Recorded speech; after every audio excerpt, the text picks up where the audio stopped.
The health and fitness status in Philly could actually be a lot better. Unfortunately, Philadelphia ranked in the American Fitness Index, they ranked about 24th out of the 50 metropolitan areas. Philadelphia is a city that has one of the highest obesity rates in the country.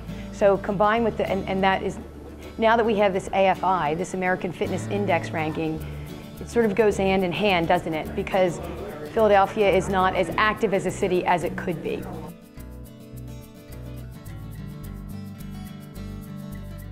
I wasn't as surprised at the cities that were the top, except one of the cities, I think, that Hartford, Connecticut, I think all of us were surprised, but having lived in New England before, I wasn't too surprised because of the many great facilities they have and rivers, et cetera, for activity.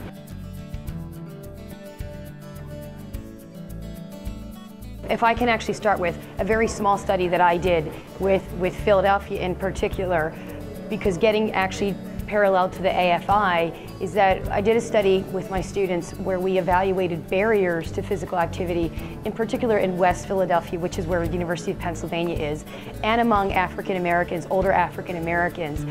And the two biggest things that came out of that were safety and aesthetics. Those were the two biggest barriers to physical activity for these individuals. Again, I didn't do this was not a study of thousands of people. It was a study of maybe 50-some individuals. However, that came out loud and clear.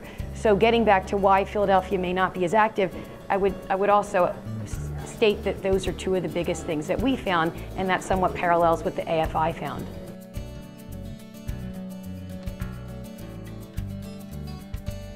And then getting back to some of the other programs that are happening in Philadelphia, we've actually had several things happening. We were the second city to decrease, to ban trans fats in restaurants. We were also one of the cities, early cities, that took out any juices, et cetera, in the vending machines, and they were replaced with water. I was actually part of a large project where that happened, but that's something else that Philadelphia did. And then finally, the CDC, our health department of Philadelphia, received a large grant from the Centers for Disease Control and Prevention that will increase physical activity and improve nutrition among all school-age children in Philadelphia. In Philadelphia, there are what we call supermarket deserts, meaning that they either are supermarkets that are out in the middle of nowhere where no one can get to, not in the middle of nowhere, but difficult to get to. But we also have a lot of corner stores that have unhealthy foods that many people do their shopping, where many people do their shopping.